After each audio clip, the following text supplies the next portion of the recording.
오는 것보다 우리가 가는 게 좋겠다 해가지고 어머니 모시고 이제 지민이랑 자매는 놔두고 다솜이랑 도연이 데리고 이렇게 다녀왔습니다.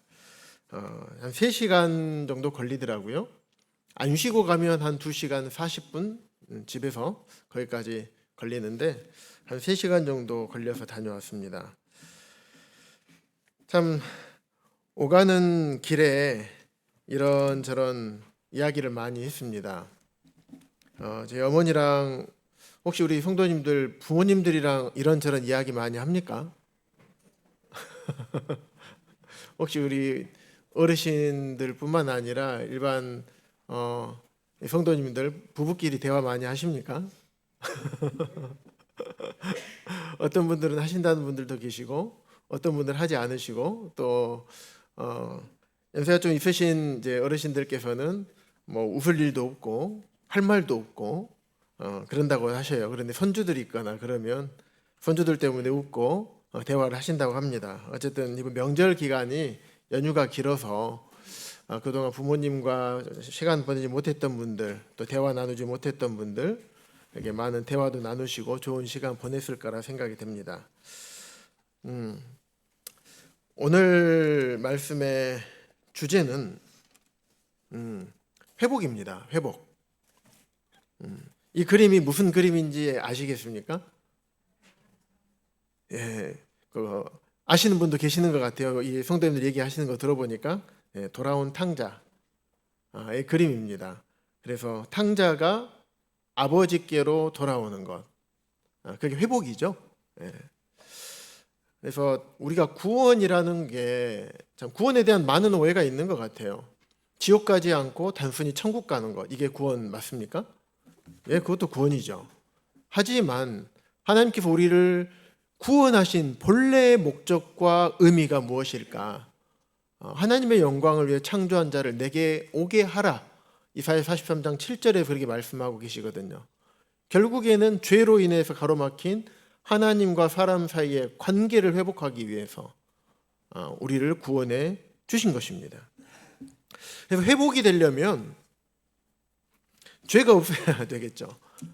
죄가 없어야 원래 창조하신 목적대로 우리가 하나님께로 나아갈 수가 있게 됩니다. 우리 그리스도인의 삶도 마찬가지인 것 같아요. 물론 신분적으로는 우리가 하나님과 관계가 부모와 자녀의 관계, 아버지와 자녀의 관계가 신분적으로는 맺어져 있습니다.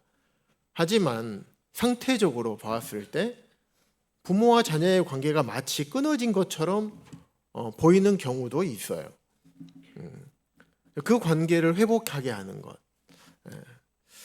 그래서 결국에는 우리를 구원하신 그 목적, 원래의 목적대로 돌아가는 것, 그것이 구원의 진정한 의미가 아닌가 생각을 해보게 됩니다. 그래서 우리 모두는 24시간 365일 동일한 시간이 주어졌어요.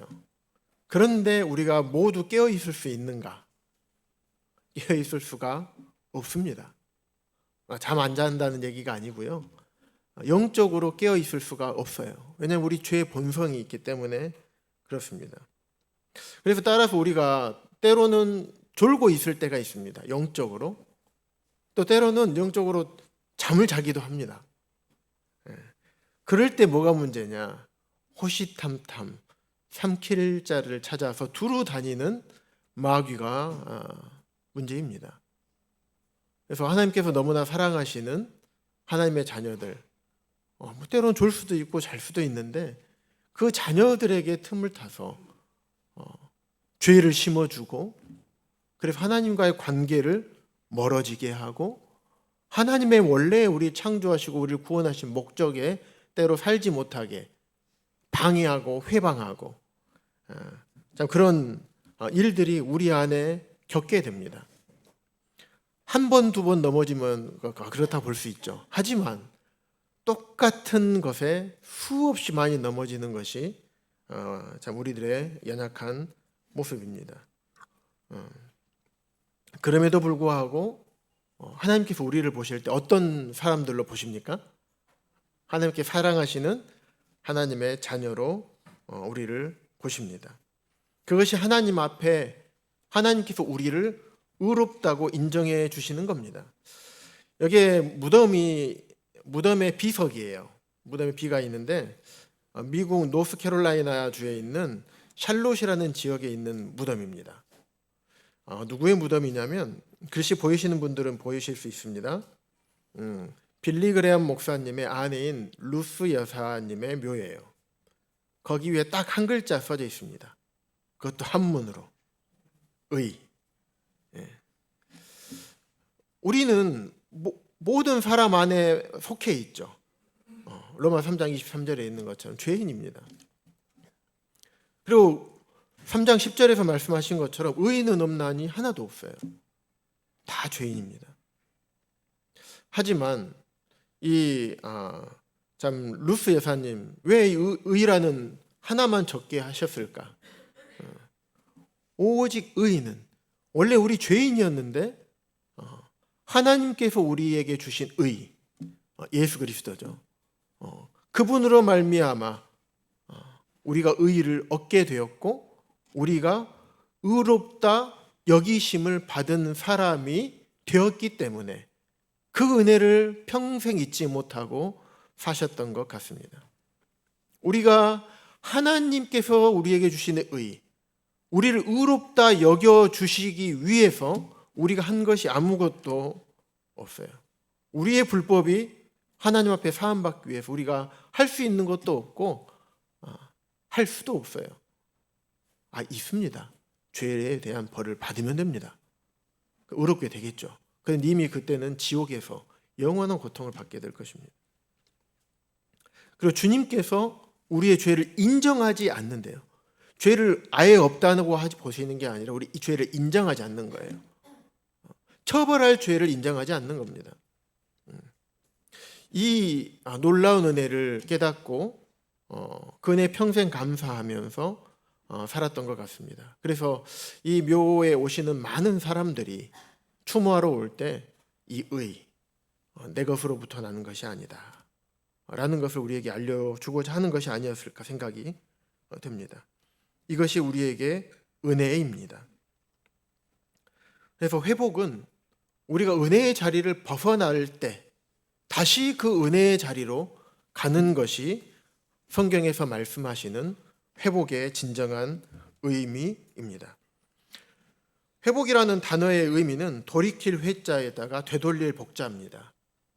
그래서 되살릴 복, 되돌릴 복 이렇게 사용합니다. 본래의 자리로 되돌아가는 것, 잃었던 것을 되살리는 것. 그래서 성경에서의 회복은 단순히 원상태로 돌아가는 것이 아니라 하나님의 은혜로 더 나은 상태로 새롭게 되는 것. 회복은 어떤 분 이렇게 얘기했어요. 은혜의 창조 행위다. 하나님 은혜가 아니면 회복될 수가 없다. 그래서 회복은 하나님의 은혜로 되어지는 것이다. 그래서 하나님께서 우리를 의롭다 여겨주셨던 그 상태, 그 상태로 돌아가는 것이 회복입니다. 구약에서는 회복이 슈브라는 단어가 사용이 됩니다. 슈브라는 단어는 돌이키다, 돌아오다라는 뜻이에요. 그래서 영적인 의미는 회개의 의미가 아주 강합니다. 그래서 하나님께로 돌아가는 것, 그게 슈브입니다. 그의 파생된 의미가 회복입니다. 그래서 구약 성경에 1050회 이상 사용된 이 슈브라는 단어가 매우 중요한 핵심 동사입니다. 나중에 살펴보겠지만 소선지서에서 계속 얘기하는 게 무엇이냐면 이스라엘 하나님을 떠나버렸어요. 그래서 경고합니다. 돌아와라, 돌아와라. 안 돌아와요. 그래서 벌합니다. 징계를 해요. 징계받고 아이고 하나님 살려주세요 해서 또 돌아와요. 이러기를 수없이 많이 반복하는 게 소서진서의 내용입니다. 그래서 하나님께서 돌아와라 할 때 슈브 얘기를 하는 겁니다. 회복은 잃은 것을 되돌리는 거, 또 하나님과의 관계의 회복. 그냥 마음에서 회복이 아닌 거예요. 물리적인 방향의 변화를 얘기합니다. 마음으로 하지만 행동은 그렇지 않아. 마음으로 그렇지만 삶은 그렇지 않아. 이게 진정한 회복일까요? 그렇지 않겠죠. 마음이 그렇다면 아까 처음에 보여줬던 돌아온 탕자처럼 그가 아버지를 떠난 것이 얼마나 큰 잘못인 것을 깨닫고 이에 일어서서 아버지께로 돌아가니라 라고 되어 있습니다. 물리적인 방향의 전환을 의미를 합니다.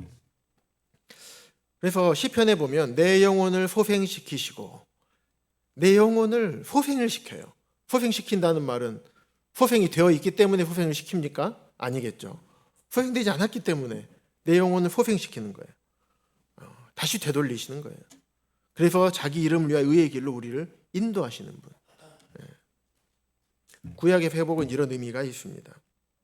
요엘서 이렇게 나옵니다. 팥중이가 남긴 것을 메뚜기가 먹고 메뚜기가 남긴 것을 느치가 먹고 느치가 남긴 것을 황충이 먹었도다. 왜냐하면 이스라엘이 하나님을 떠나버리니까 그러지 말고 돌아와라 경고하시는 겁니다.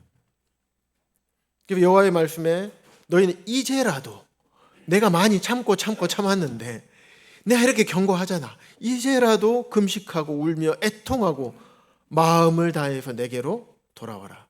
마음을 다해라 이렇게 말씀하지 않으셨어요. 마음을 다해서 너희들이 섬기던 우상, 하나님을 버리고 섬기던 우상을 버리고 내게 돌아와라 이렇게 말씀하고 있는 것입니다. 그리고 나서 회복을 말씀하셔요.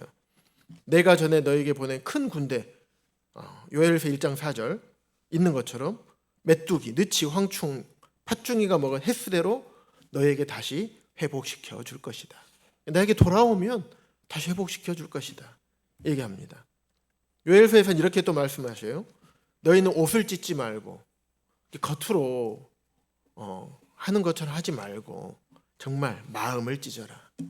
하나님을 떠난 것이 얼마나 큰 마음이 아픈 것인지, 그래서 마음을 찢어야 된다. 마음을 찢고 너희 하나님 여호와께로 돌아올지어다 이렇게 말씀을 하시는 겁니다. 이게 적진 않았지만 시편 55편 7절에도 보면 악인은 그의 길을 버리며 여호와께로 돌아오라. 호세아서 14장 1절에서도 이스라엘아 내 하나님 여호와께로 돌아오라. 하나님께서는 항상 죄에 대해서 경고를 하십니다.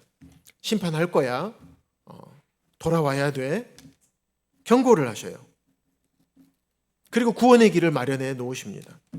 그런데 그 길을 따라오지 않으면 망하고 하나님께서 예비하신 심판, 징계를 받을 수밖에 없는 것입니다. 그래서 구원의 길을 항상 열어놓으십니다. 물론 징계를 받더라도 다시금 돌아올 수 있도록 회복의 길을 열어놓고 기다리십니다. 지금 우리에게도 어쩌면 우리 안에 성도님들의 삶을 제가 다 알 수는 없습니다.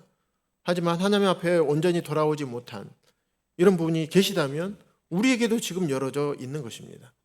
아버지가 탕자가 돌아오기를 오매불망 기다리고 있는 것처럼 하나님께서는 마음을 찢고 너희 하나님 여호와께로 돌아오라고 지금도 우리에게 말씀하고 있습니다. 신약에서의 회복의 의미는 제자리를 다시 세우다, 온전하게 하다라는 의미가 있습니다. 그래서 마가복음 3장 5절에 보시면 손 마른 사람 손을 내밀라 하시더니 손이 회복됩니다. 단순한 회복이 아니라 창조 질서가 다시 온전하게 세워지는, 하나님의 창조 질서와 창조 목적이 온전하게 다시 세워지는 회복을 의미합니다. 복음은 서두에 말씀드린 것처럼 회복입니다. 하나님께로 돌아가는 것, 하나님과의 관계가 회복되는 것, 이것이 회복입니다.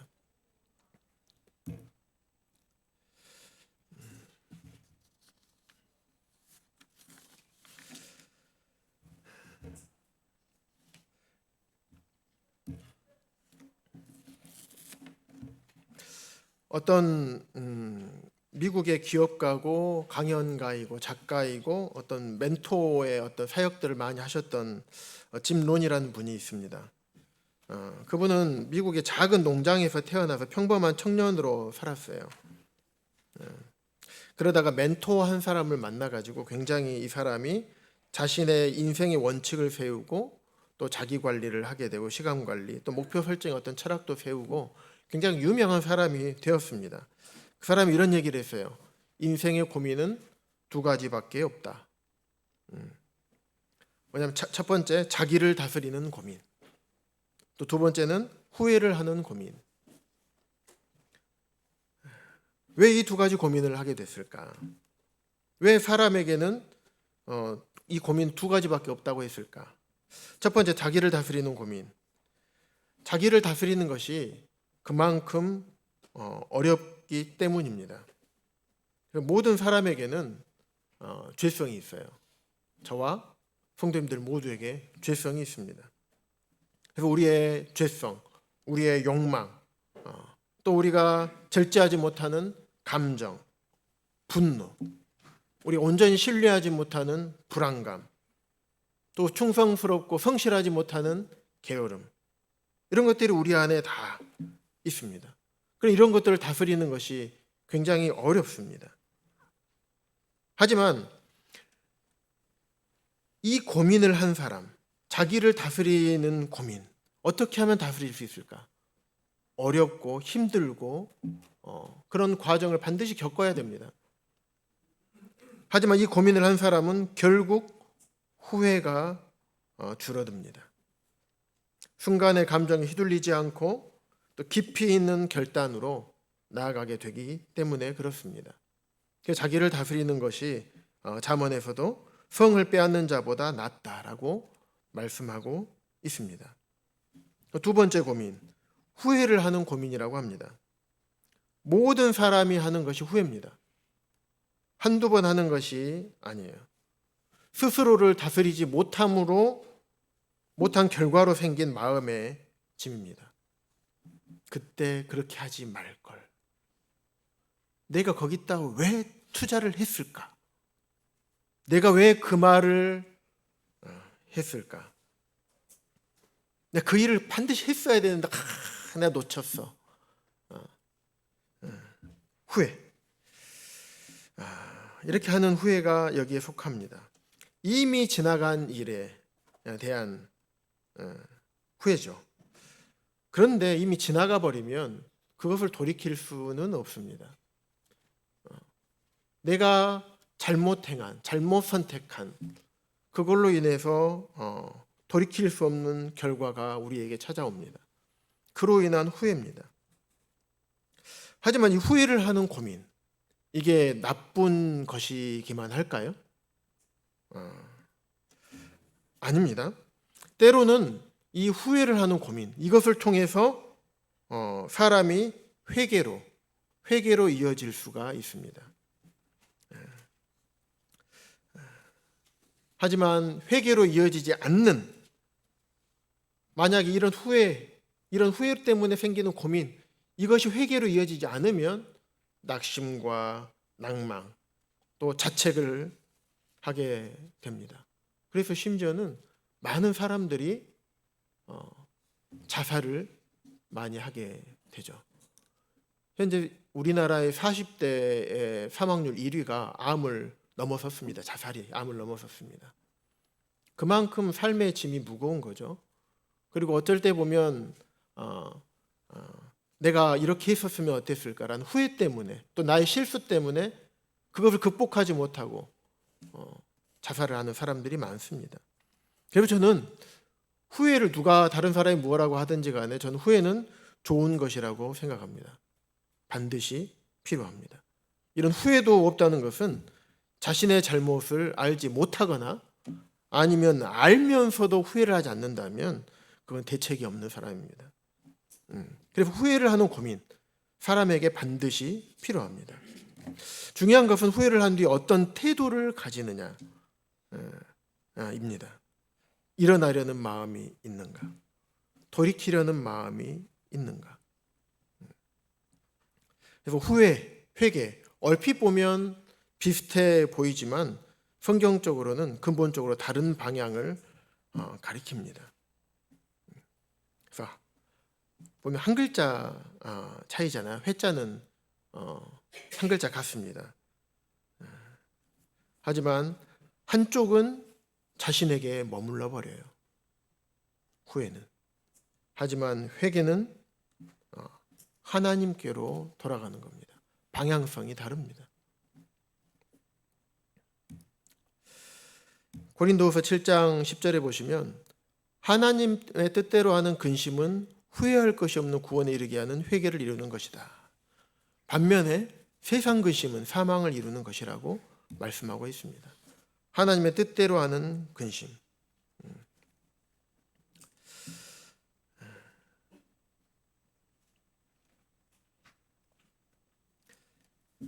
그래서 후회는 자신의 행위나 결과를 아파하고 미련만 갖습니다. 하지만 회개는 마음을 바꾸고 생각의 방향을 전환합니다. 단순히 자신의 죄, 자신의 실수, 자신의 잘못을 슬퍼하는 것만이 아닙니다. 그래서 거기서 그치지 않고 죄에서, 잘못에서 돌이켜서 하나님께로 향하는 어떤 결단적인 변화를 말합니다. 그래서 의지, 중심적 결단이에요. 내 마음 가운데에서 탕자가 그랬던 것처럼 이에 일어나서 아버지께로 돌아가는 것처럼 나 잘못을 했지만 그럼에도 불구하고 조금 하나님 앞에서 조금 때로는 뻔뻔하게 낯짝이 좀 두껍게 하나님 99번이나 똑같은 죄를 저질렀습니다.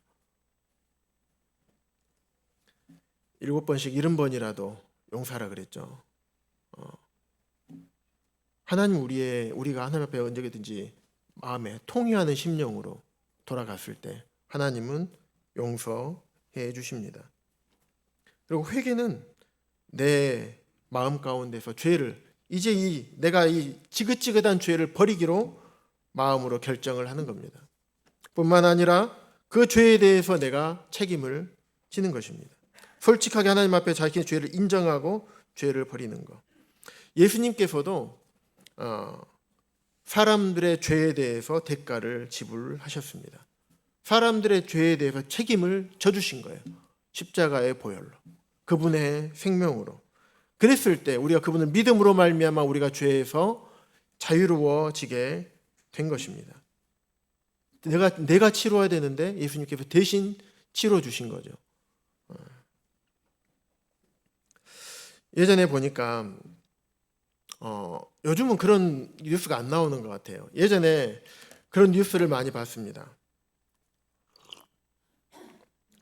살인을 해가지고 공소시효 15년. 그래서 열심히 도망 다녔어요. 하룻밤만 지나면 내일 잡히면 나는 괜찮아. 근데 오늘 잡히면 감옥에서 들어가야 돼. 그런 내용 보신 적 있으시죠? 예. 근데 그 사람이 잡혔어요. 그런데 뉴스에 인터뷰하는 게 뭐라고 인터뷰합니까? 아유, 하루만 더 있었으면 내가 안 잡힐 수 있었는데 이럽니까? 아니에요. 제 기억엔 그렇지 않습니다. 이제야 마음이 후련합니다. 내가 죄의 짐을 벗지 않으면, 여기에 대한 책임을 지지 않으면 항상 마음의 짐이 평생 남아있어요. 우리가 생각할 때 지금까지 14년 364일 동안 도망 다녔으면 억울할 법 하잖아요.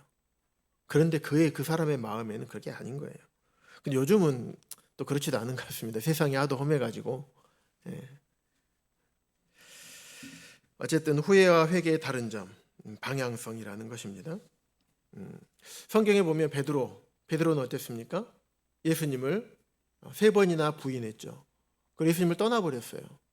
하지만 다시금 예수님께로 돌아왔습니다. 가룟 유다는 어땠습니까? 자기 자신의 후회했죠. 잘못된 것도 알았어요. 그런데 물리적으로 행동을 돌이키지 않았습니다. 결국에는 자기 자신 안에 머물러 버렸어요. 그래서 자살을 하게 된 것입니다. 그래서 우리의 삶은 관계 가운데 살고 있습니다. 하나님과의 관계, 성도와의 관계, 세상 사람들과의 관계. 이 관계 가운데 후회와 회개는 분명하게 다릅니다. 하지만 후회는 반드시 필요합니다. 회개로 나아가는 첫 계단이고 첫 단추입니다. 그래서 죄를 슬퍼하는 것, 나의 잘못을 깨닫고 뉘우치고 그렇구나, 이게 정말 잘못됐구나, 가슴을 찢는 것, 이것은 나쁜 것이 아니라 좋은 것입니다. 그것이 내 안에 머물게 되면 나를 죽이는 것이 되지만 이게 하나님께로 향하면 이 슬픔이 은혜가 됩니다. 그래서 따라 후회는 회개의 문 앞에 서 있는 것입니다. 그러면 어떤 사람이 회복을 받을 수 있을까? 시편에 보면 여호와는 마음이 상한 자를 가까이 하신다고 말씀합니다. 상한 갈대를 꺾지 않는다고 이사야서에 말씀하고 있어요. 통회하는 자의 마음을 소생시키신대요. 어떤 사람이 통회할까요? 겸손한 사람이 통회합니다. 물은 마음이 가난하고 심령에 통회하며 내 말을 듣고 떠는 자, 하나님의 말씀을 듣고 떠는 사람, 이 사람은 어떤 사람입니까? 하나님을 경외하는 사람입니다. 하나님을 경외한다는 것은 겸손한 사람이에요. 하나님 말씀 앞에 내가 무릎을 꿇고 그 말씀 앞에 나를 비추어 봤을 때, 아, 내가 하나님 앞에 범죄했구나. 그리고 그것을 두려워하는 겁니다. 나 이제 구원 받았으니까 뭐 괜찮지 뭐 이렇게 하고 마음대로 살면 하나님을 경외하는 사람일까요? 그렇지 않습니다. 그래서 하나님께서 구하시는 제사는 상한 심령이라. 하나님이여 상하고 통회하는 마음을 주께서 멸시하지 아니하시리이다. 상하고 통회하는 마음, 상한 심령. 시편 51편은 성도님들 잘 아시는 것처럼 다윗이 밧세바를 범하고 나서 바로 지은 시는 아니겠죠. 다윗이 밧세바만 성적으로 범했습니까? 아니죠. 우리야도 살인 교사 해가지고 우리야도 죽였습니다.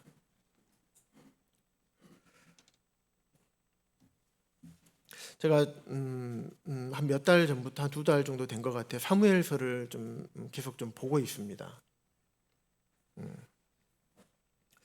그러면서 사무엘 상하를 보면서 다윗의 삶, 거기 안에 나오는 수많은 인물들을 한 명 한 명 생각하면서 주님 앞으로 참 교훈을 받고 있는데, 참 이 시편 51편 말씀을 보면서 다윗의 삶을, 다윗이 했던 행동들을 떠올리게 됐습니다. 다윗이 얼마나 큰 죄를 지었습니까? 밧세바는 우리아의 아내였습니다.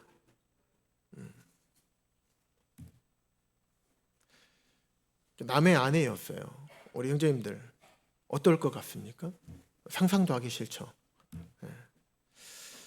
다윗이 그렇게 된 이유를 보니까 암몬 자손하고 이제 전쟁을 나가야 됩니다.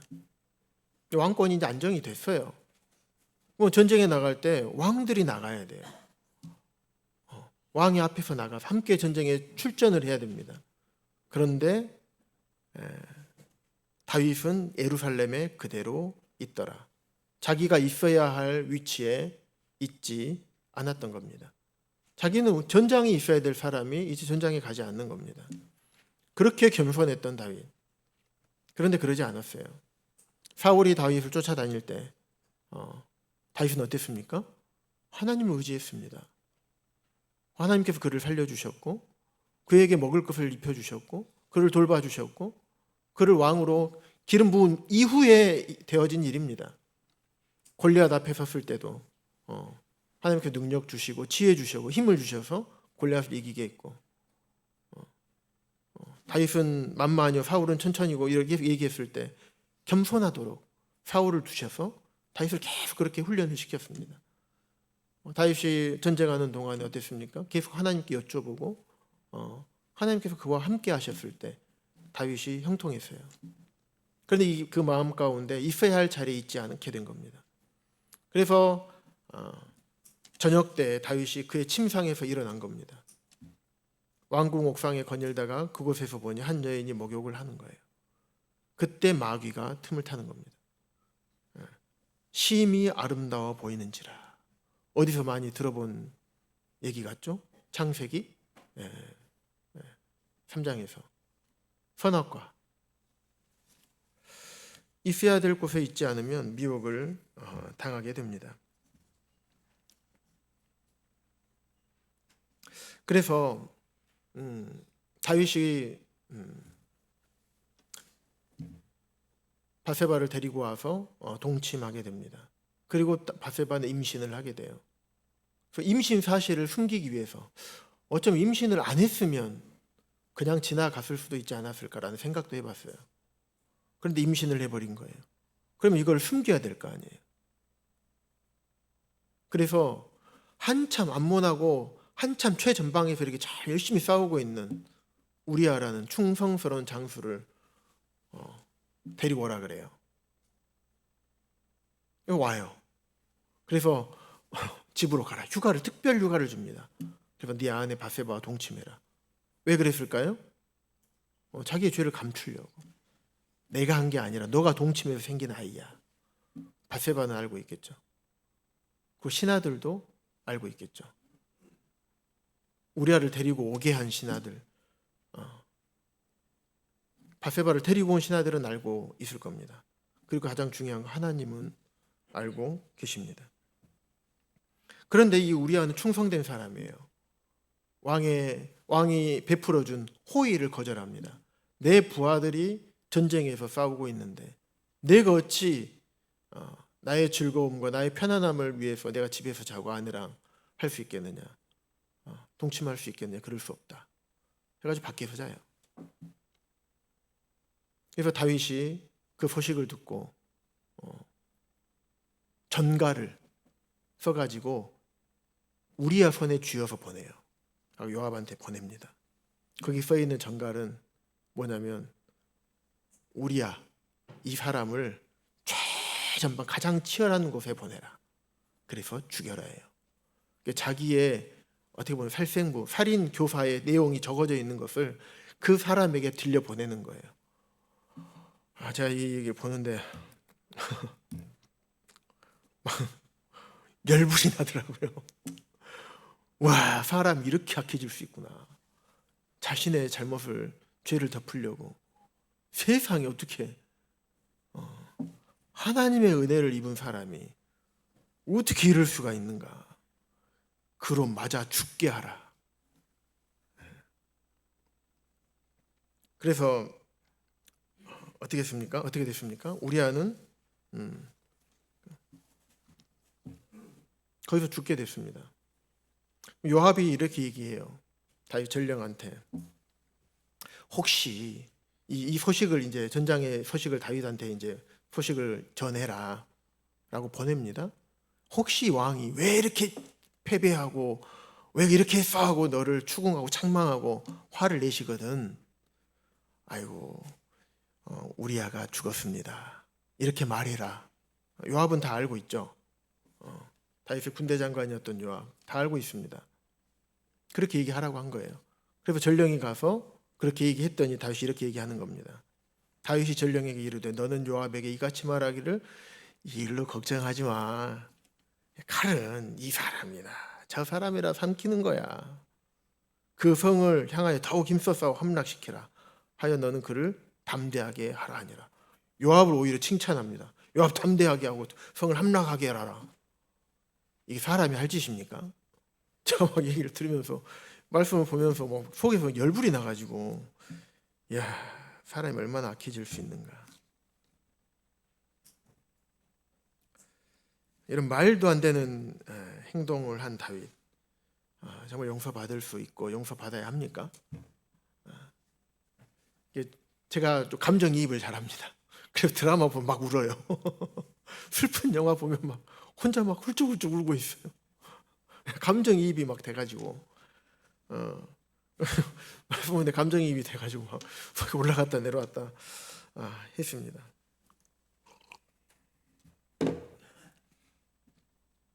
바세바는 무슨 죄가 있습니까? 그 시간에 그냥 목욕한 죄밖에 없어요. 항상 하던 대로. 우리아의 아내는 그 남편 우리아가 죽었음을 듣고 그의 남편을 위하여 소리내어 우니라. 여기에 대한 아픔. 다윗 입장에서는 우리야 한 사람 죽는 거 뭐 아무것도 아닐 수 있겠죠. 안 그렇습니까? 전쟁에서 얼마나 많은 사람들이 죽습니까? 수천 명, 수만 명이 죽어요. 그 중에 하나의 도구일 뿐이에요. 그런데 밧세바에게는 남편 우리아는 어떤 사람입니까? 하나님 짝져 주신 내 남편, 하나뿐인 내 남편인 거예요. 그의 남편을 위하여 소리내어 우니라. 성경에는 소리내어 운다라고 이렇게만 딱 기록이 되어 있어요. 우리 자매님들 심정이 어떨까요? 나를 강간한 그 나쁜 왕이 내 남편도 죽인 거예요.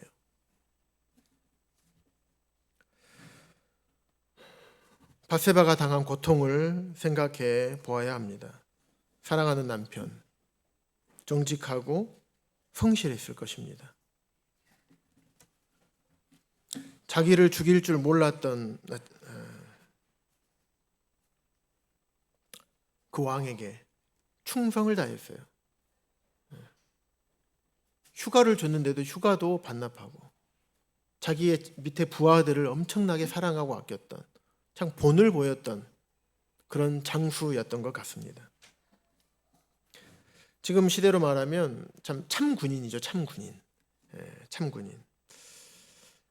아내인 밧세바에게는 아주 자상한 또 남편, 전쟁통이라서 자주 보지는 못했을 겁니다. 집을 많이 비우고. 그래서 이제나 오나 저제나 오나 마음을 졸이면서 내 남편 이 전쟁에서 죽지 않고 살아야 할 텐데 간절한 기도하는 마음으로 남편을 오매불망 기다렸을 것입니다. 하지만 이제는 사랑하는 남편을 이제는 볼 수가 없게 되었습니다. 평생 보지 못하게 됐어요. 밧세바가 느꼈던 상실감. 다윗은 무심코 돌을 던진 거죠. 왜요? 자기의 죄를 덮으려고. 그런데 그 돌에 맞아서 우리아는 죽었고 밧세바도 죽은 거예요. 어떻게 보면. 일반적으로 때린 사람은 얼마나 아픈지를 몰라요. 맞은 사람의 고통을 모릅니다. 맞아보면 얼마나 아픈지 압니다. 해를 가하는 사람은 해를 가하는 것이 그게 그 사람에게 얼마나 큰 아픔이고 고통인지 몰라요. 하지만 그 당한 사람은 굉장히 어렵습니다. 죽을 만큼이요.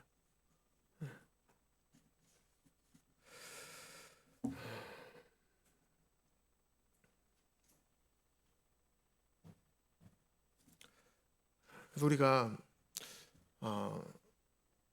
정말 조심해야 됩니다.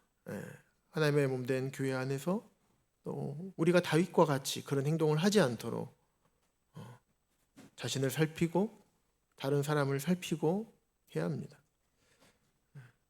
그런데 이 다윗이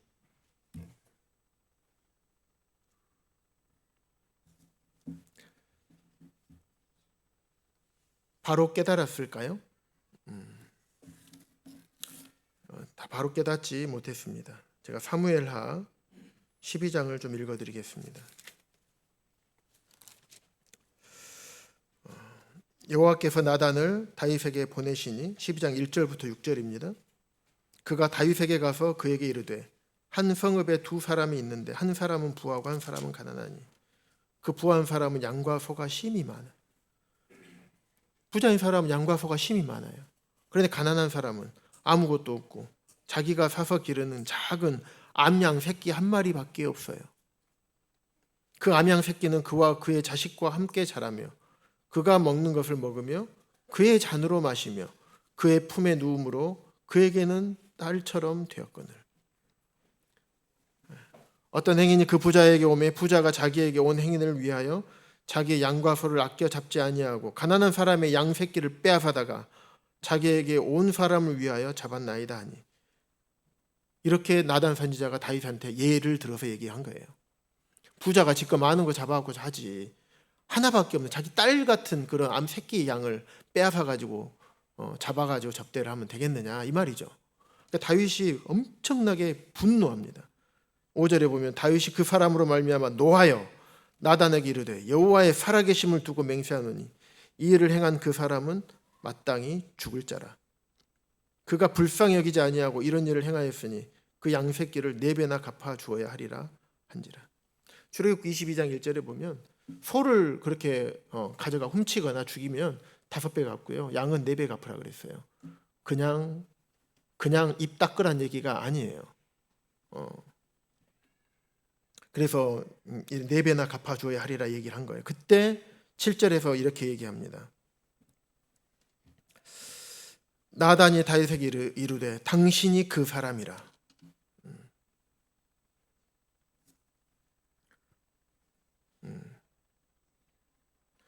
다윗은 그 부자, 딸 같은 암양 새끼 한 마리 이거 빼앗아 갖고 죽여가지고 접대했던 이 부자를 굉장히 경멸했을 겁니다.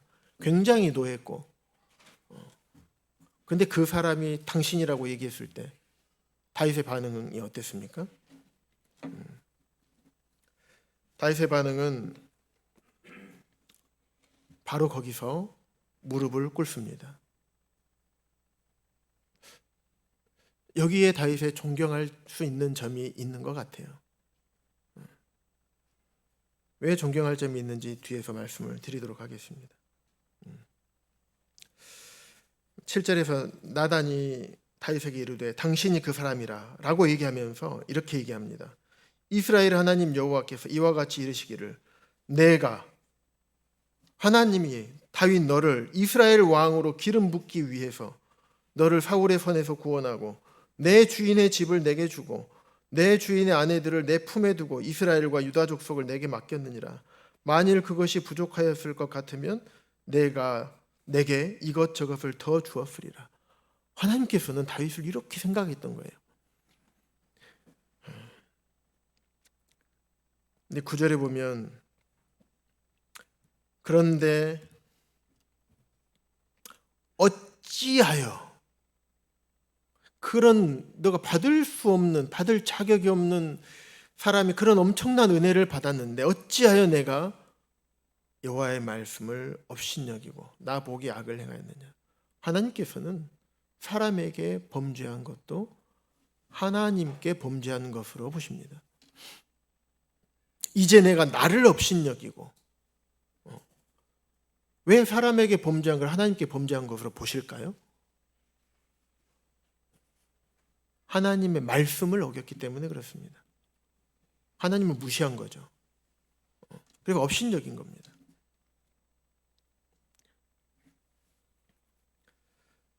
다윗이 하나님 앞에 직접 잘못한 게 아니죠. 어떻게 보면 하나님을 욕하고 막 이렇게 하지 않았죠. 결국에는 다윗은 자기의 죄를 덮기 위해서 그 죄를 지었고 자기의 죄를 덮기 위해서 우리아까지 살인교사해버린. 어쩌면 이런 생각도 해봤어요. 처음에 바세바를 범하고 나서 아이고 내가 진짜 내가 왜 그랬을까 하고 하나님 앞에서 그때 시편 51편에 있는 것처럼 그렇게 통회했으면 어땠을까? 이 파란 글씨로 써져 있는 것처럼 하나님께서 죄에 대한 결과를 다윗에게 말씀하고 계시는 거예요. 물론 죄를 용서해 주셨어요. 그러니까 13절에 보면 여호와께서도 당신의 죄를 사하셨나니 당신이 죽지 아니하려니와. 만약에 다윗이 여기서 회개하지 않았다면, 여기에서도 돌이키지 않았다면 다윗이 어떻게 될 거라고 말씀하시는 거예요? 죽을 것인 거예요. 여호와께서 다윗의 회개하는 것을 보고 당신의 죄를 사하셨나니 당신이 죽지 아니하리니 죄의 용서를 함을 받았죠. 하지만 그에 대한 결과로 칼이 내 집에서 영원토록 떠나지 아니할 것과 너와 내 집에 재앙을 일으키고 내가 내 눈앞에서 내 아내를 빼앗아 이웃들에게 주고 그 사람들이 내 아내들과 더불어 백주에 동침하리라. 말씀대로 됐어요. 우리아의 아내 바세바로부터 그때 간음해서 생긴 아이 일주일 만에 죽었어요.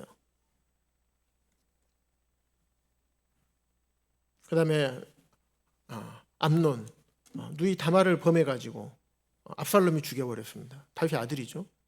압살롬은 어떻게 됐습니까? 다윗 반역해가지고 자기가 믿고 신뢰하던 요압, 군대장을 요압에게 죽였어요. 압살롬이 반역했을 때 다윗의 군대와 압살롬 군대가 이제 싸웠죠. 근데 다윗은 그랬어요. 압살롬 절대 죽이지 마라. 그를 선대하라. 그런 요압은 그 말을 듣지 않았습니다. 왜 안 들었을까요? 다윗의 치부를 다 알고 있어요. 다윗 너가 다 했잖아. 너 나한테 함부로 말 못하잖아. 결국에 나중에 그렇게 했던 요압은 나중에 이제 솔로몬 시대 때 다윗의 아들 솔로몬이 왕이 됐을 때 결국에는 요압은 죽게 됩니다. 그것도 아도냐 제사장도 아도냐 아들이죠. 아비아달이 제사장이죠. 다윗과 함께했던 아비아달 제사장이 결국에는 나중에 요압하고 또 해가지고 또 반역해가지고 그 제사장도 죽게 되고 나중에 아도니아가 이제 반역하죠. 제사장하고 같이 해가지고 요압하고 그래서 아도니아도 나중에 솔로몬으로부터 처형을 당하게 됩니다. 결국에는 그리고 압살롬이 반역할 때 다윗의 후궁들 첩들이죠. 그 다윗의 아내들과 대낮에 동침을 해버립니다. 그게 무슨 말입니까? 내가 왕이다 얘야. 내가 왕이다. 말씀대로 행해지는 거예요. 그래서 죄는 용서를 받습니다. 하지만 죄에 대한 대가는 하나님께서 치르게 하십니다. 그래서 우리는 하나님 앞에서 함부로 살면 안 됩니다. 은혜의 삶을 우리가 살고 있죠. 하나님의 은혜로 우리 예수 그리스도의 보혈로 말미암아 십자가의 보혈로 말미암아 우리의 모든 죄가 용서가 되었습니다. 물론 구원받은 이후에 지을 죄까지도 하나님께서 다 용서해 주셨어요. 하지만 이 부분에 대해서 하나님께서는 우리에게 그날에 가서도 우리에게 계산하시겠지만 우리에게 이 땅에서도 책임을 물으십니다. 어떻게 하실지는 우리가 알 수가 없어요. 사람은 다 알 수 없습니다. 하지만 하나님은 하나님의 말씀은 살아있고 활력이 있어 좌우의 날선 어떤 검보다도 예리하여 혼과 영과 및 관절과 골수를 찔러 쪼개기까지 하며 또 마음의 생각과 뜻을 판단하나니. 히브리서 4장 12절에서 이렇게 말씀하고 있습니다. 하나님은 사람은 졸기도 하고 자기도 합니다. 그래서 하나님은 졸지도 아니하시고 주무시지도 않으시는 분이세요. 물론 그러면서 우리를 지키시기도 하죠. 하지만 우리를 항상 지켜보고 계십니다. 그럼 내가 거룩하니 너희도 거룩하라고 베드로전서에서도 우리에게 거룩을 말씀하시고 계시는 거예요. 우리가 하나님 앞에 구원받은 이후에 은혜로 구원받았습니다. 죄에 대해 처벌할 죄에 대해서는 자유롭습니다. 하지만 은혜가 은혜다워야 하지 않겠습니까? 은혜를 진정으로 깨달은 사람은 어떻게 해야 될까요? 죄를 지을 수 있습니다. 하지만 그 죄에 대해서 통회하는 마음을 가지고 가슴을 찢고 하나님 앞에 돌아와야 됩니다. 다윗의 회개의 눈물. 시편 51편 말씀을 우리 성도님들 잘 아실 겁니다.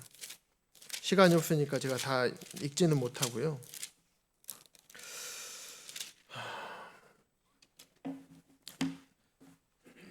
자신의 죄를 깨닫고 처절하게 하나님 앞에서 기도합니다. 처절하게.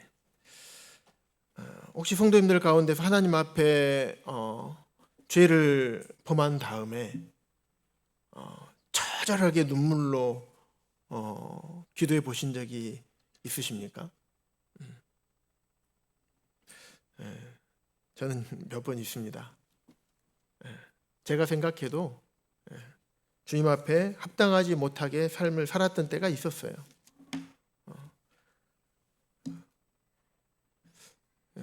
그때 제가 다윗이 이렇게 시편 51편에서 했던 회개의 기도 어떤 마음이었을까를 조금 알게 됐어요. 그래서 제가 뭐 경건하다 이런 얘기가 아닙니다. 저도 똑같은 죄인이라는 말씀입니다. 근데 중요한 것은 다윗의 회개의 눈물이 필요한 겁니다. 어쩌면 밧세바가 흘렸던 눈물, 그만큼의 슬픔은 아니더라도, 그만큼의 회개의 눈물은 아니더라도 거기까지는 따라가야 되지 않았을까라는 생각을 해보게 됩니다. 하나님의 용서는 즉각적입니다. 하지만 죄의 결과는 남습니다. 요한 1서에 보시면 우리가 우리 죄를 자백하면 그는 미쁘시고 의로우사 우리 죄를 사하십니다. 용서해 주셔요. 다윗의 죄를 용서해 주셨던 것처럼. 로마서 8장 1절에 보면 그러므로 이제 그리스도 예수 안에 있는 자에게는 결코 정죄함이 없다고 말씀하고 있습니다. 하지만 갈라디아서에서는 사람이 무엇으로 심든지 그대로 거두리라고 말씀하십니다. 성경은 균형 있게 보아야 됩니다. 성경 은혜만 말씀하고 계시지 않습니다. 은혜에 합당한 삶도 말씀하고 계시는 겁니다. 하나님께서 모세와 언약을 맺으실 때 짐승을 둘로 쪼개서 하나님께서 지나가셨죠. 이거를 편무 언약이라고 합니다. 하나님께서 의무를 지시는 언약이죠. 그런 것처럼 우리가 죄를 지었죠. 근데 예수님께 십자가에서 마치 짐승이 쪼개져서 그 사이를 하나님께서 지나가게 했던 것처럼, 그래서 이 언약을 버렸을 때, 버리면 이 짐승이 쪼개지는 것처럼 모세 너도 쪼개질 것이다. 그런 은혜를 받은 사람은 그런 의무가 있죠. 예수 그리스도의 은혜로 우리가 십자가의 보혈로 하나님께 우리에게 의무를 다하셨어요. 구원받은 우리는, 구원의 문제를 얘기하는 게 아닙니다. 구원받은 우리는 하나님 앞에 어떤 마음과, 참 은혜를 깨달은 사람은 어떤 마음과 태도로 하나님 앞에 나아가야 될까요? 성도의 합당한 길은 책임을 지고 회복의 길을 걷는 것입니다. 왜 책임을 지라고 할까요? 그렇지 않으면 내가 자유로울 수가 없어요. 항상 남아 있습니다. 내가 그때 그렇게 했어야 되는데.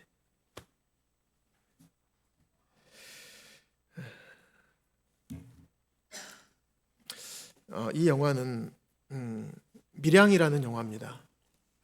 그래서 주인공 신혜라는 이제 전도연 신혜로 나와요. 근데 남편이 갑작스럽게 죽게 돼요. 아들 하나 있습니다. 어린 아들을 데리고 남편의 고향인 밀양으로 이사를 합니다. 그래서 새로운 삶을 시작하려고 해요. 하지만 여기 보이는 사람이 누구냐면요, 유괴범이에요. 아들을 유괴해가지고 죽여버려요. 이런 비극을 겪게 돼요. 깊은 절망 속에서 신혜가 전도연이 교회에 가서, 교회라는 곳에 갑니다. 낯선 곳이죠. 근데 거기서 하나님의 위로를 받아요. 그 하나님의 사랑을 깨닫게 됩니다. 그러면서 이 마음의 치유가 되기 시작합니다. 그리고 나서 이 하나님의 사랑을 그래도 내 아들을 죽인 놈이지만 그래도 영혼은 구원받아야 되지 않을까라는 마음으로 용기를 내서 이 살인범에게 면회를, 유괴해서 살인한 정말 저 사람이 보인 태도가 정말 그리스도인의 태도일까요? 하나님 앞에 회개하고 그러면 끝입니까? 그렇게 생각하지 않습니다. 성경에는 그렇게 나와 있지 않습니다. 정말 그리스도인들이라면 최소한 다른 사람의 슬픔과 다른 사람의 아픔을 이해하고 그것에 대해서 사죄를 하고 용서를 구하는 것이 참된 은혜를 정말 은혜답게 알고 계시는 분이 아닐까 생각이 됩니다. 이 기독교 영화, 이 영화가 나왔을 때 사람들이 많이 비판을 많이 했어요. 기독교를 디스하는 영화다, 기독교를 비판하는 영화다. 그런데 한국에 있는 기독교 교계에서 아무런 말을 하지 못했어요. 왜 그럴까요? 저런 인식이 팽배했기 때문에 그렇습니다. 우리 하나님의 은혜를 받았기 때문에 우리는 괜찮다. 하나님께 용서받으면 된다.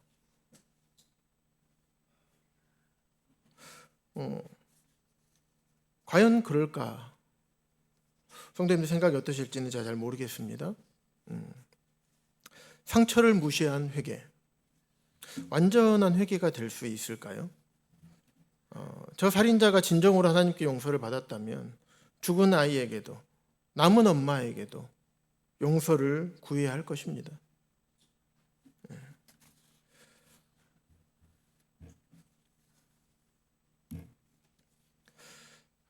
제가 이 영화를 보고 이 말씀을 드리는 이유가 누구를 비판하고자 그런 내용이 아닙니다. 결국에는 회복의 방점이 찍혀 있습니다. 회복을 하기 위해서는 회복의 원리를 분명하게 알아야 됩니다. 소주제로 후회와 회개를 말씀드렸습니다. 후회는 나를 붙잡아요. 하지만 회개는 하나님께 붙잡히게 됩니다. 후회는 내 마음을 멈추게 해요. 하지만 회개는 내 발걸음을 다시 일으킵니다. 회개는 우리 영혼을 회복시켜요. 하지만 후회는 우리 영혼을 망하게 합니다. 어떤 사람이 회복을 받을 수 있을까? 마음이 상한 자를 가까이 하시고 상한 갈대를 꺾지 않으셔요. 통회하는 자의 마음, 심령에 통회하고 상한 심령.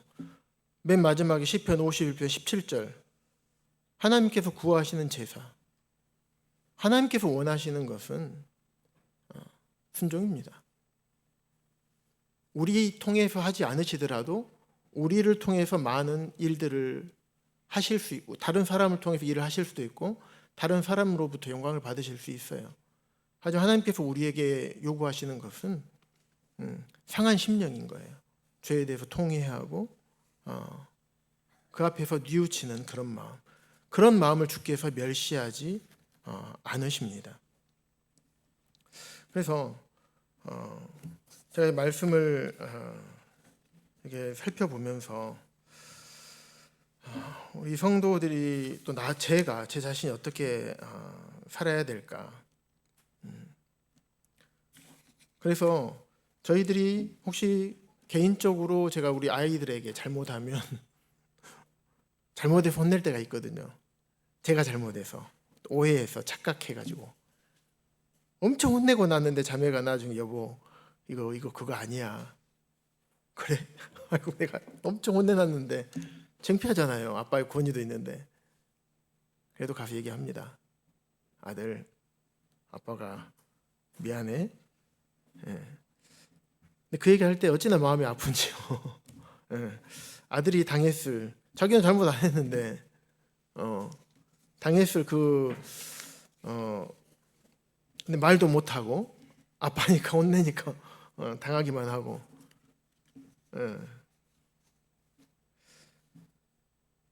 얘기를 합니다. 또 세상의 사람들에게 제가 잘못하면 얘기를 합니다. 미안합니다. 어떻게 하면 마음을 좀 돌이킬 수 있게 해드릴 수 있을까요? 우리가 감사합니다와 미안합니다, 죄송합니다 이런 말은 참 우리 입에 달고 살아야 될 것 같아요.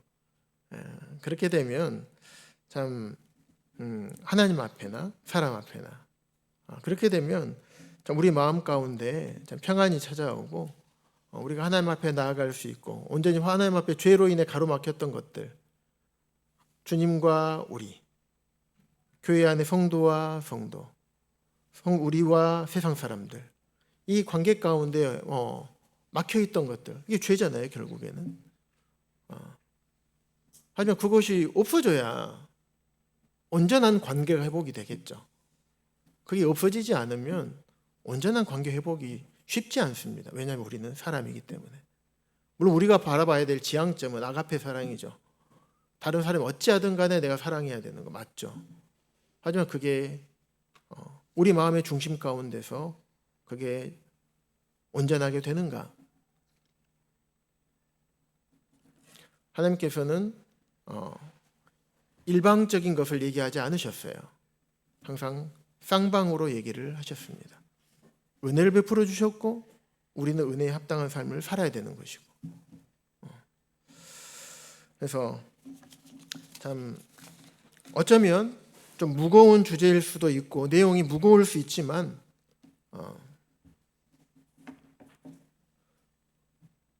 말씀의 방점은 회복입니다. 정죄하고자가 아닙니다. 정죄하려고 하면 저부터 정죄를 당해야 될 것입니다. 그게 아닙니다.